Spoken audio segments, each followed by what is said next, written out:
1 year ago today, I landed in Portugal. And it was not as a tourist, it was as a visa holder. I didn't come to Portugal for a trip. I left the United States and came to Portugal to live. And it's been the wildest ride imaginable. It's been the most rewarding year of my life. But it's also been an extremely difficult one. My name is Howie. This is Positively Portugal. Let's get into it. Yeah, so I look a little beat up today. Last night was Nicolinus. What is Nicolinus? I really don't know. I experienced it. I lived through it. I really don't know what it is. It's the biggest festival in Guimarães.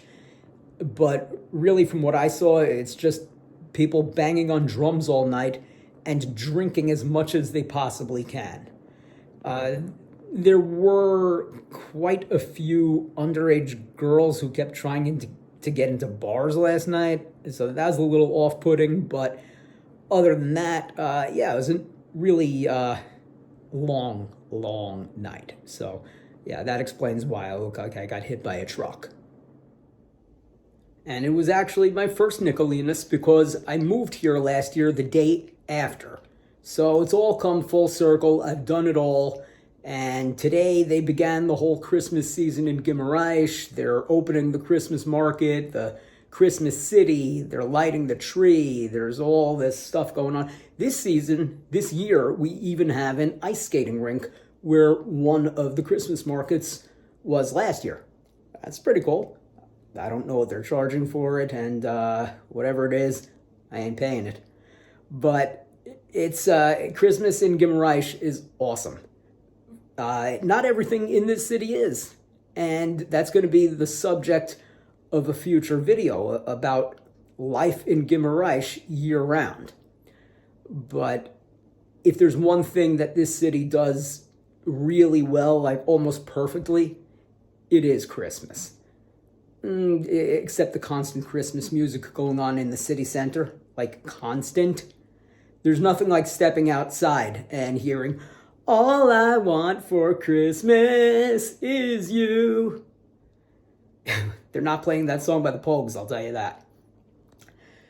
So, positives and negatives. Okay, obviously positives. I lived my dream, or one of my dreams.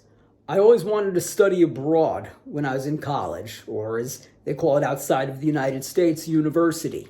And I never had that opportunity. And I always regretted that. And I always thought to myself, if it was possible, one day I'm going to live in another country. The difference is, when you study abroad, it's for a semester. You're talking not even 6 months.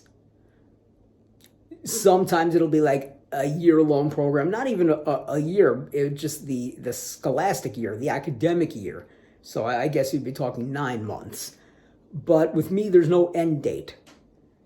Like, I'm here. I have no intention of going anywhere. And I do reassess everything every couple of months. But the way things stand right now, after 12 months, I'm still not going anywhere. With a new country, you make new friends. I've been really lucky in that department. I made friends from Portugal, Germany, Brazil, Sweden, England, Luxembourg, and I'm sure that I'm missing others that I'm just not thinking of right now because I'm a little screwy from Nicolinus.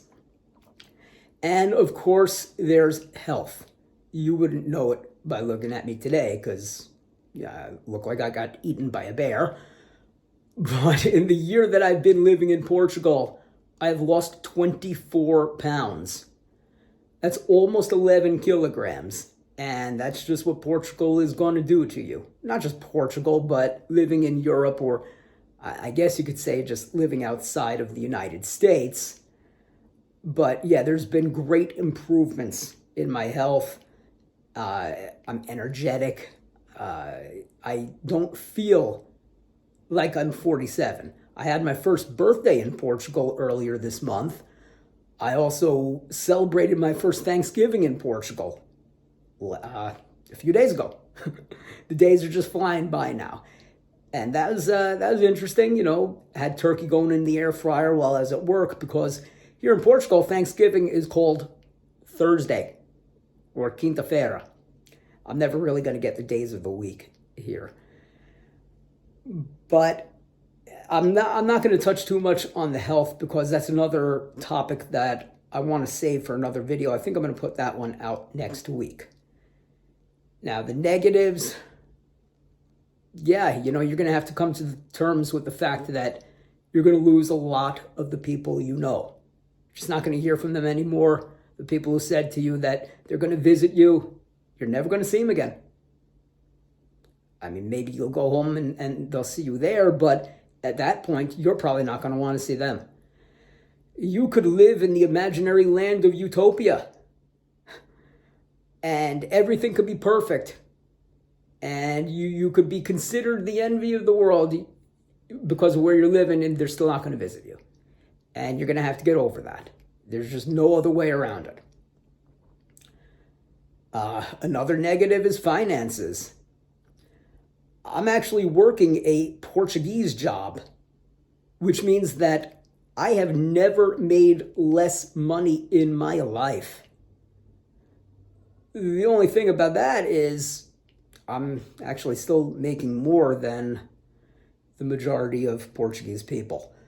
But yeah, it's an adjustment. You really learn how to budget a little better, because the cost of living is not what you think it is. And I've touched on this before in other videos. I'm probably only saving about 25% after you take into account all your expenses.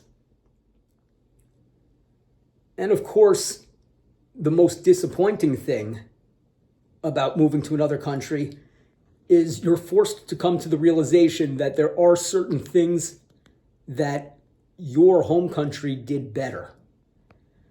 The one thing that stands out to me the most is the bureaucracy, the speed at which things get done here, governmental processes. I knew about that going into it.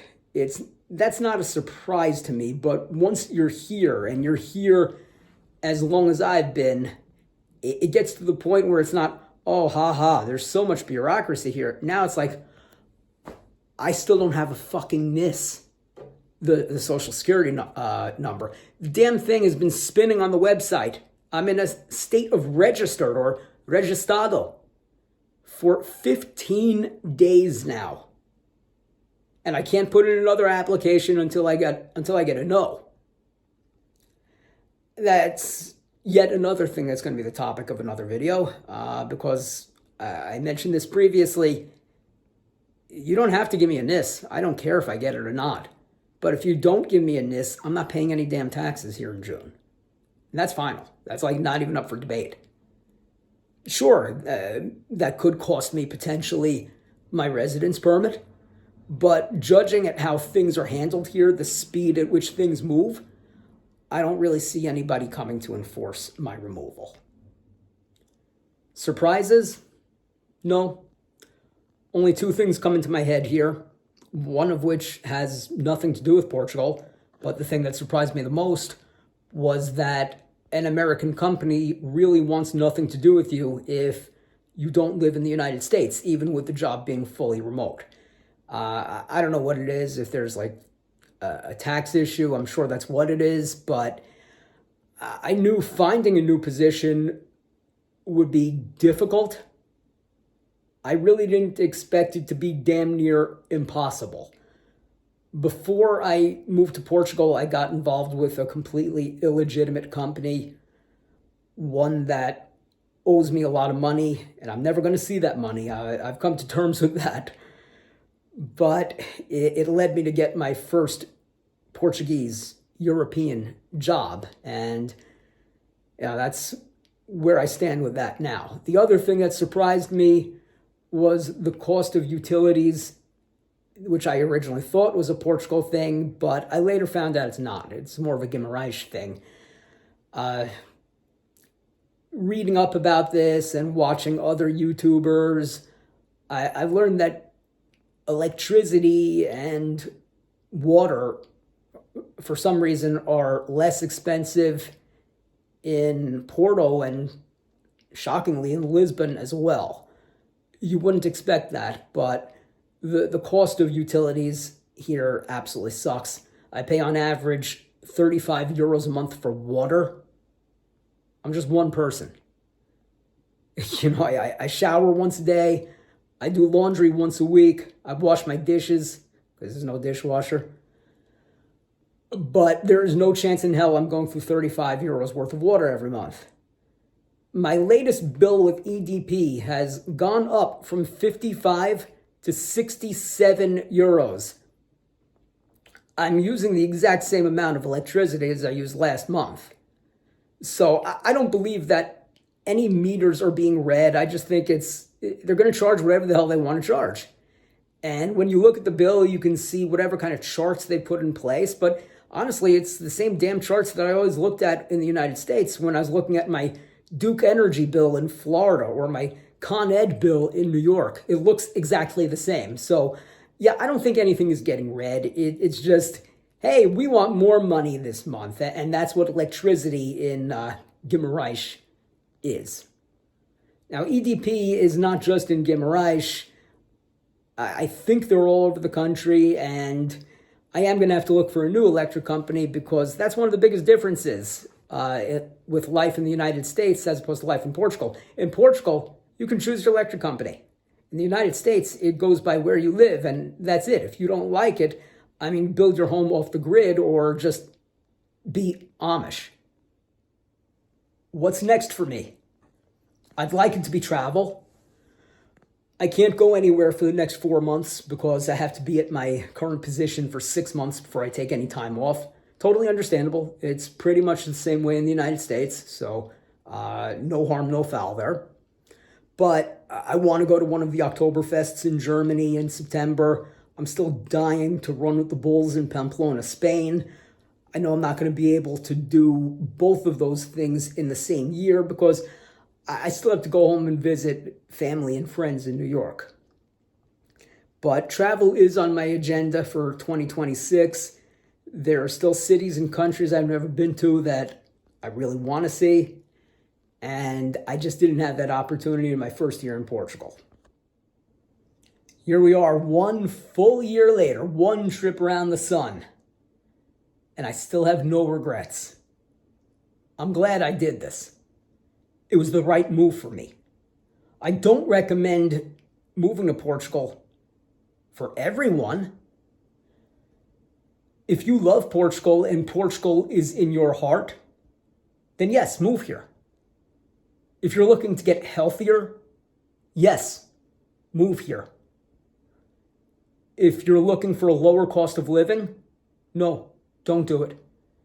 Because it does cost less than the United States, but not enough to warrant the move.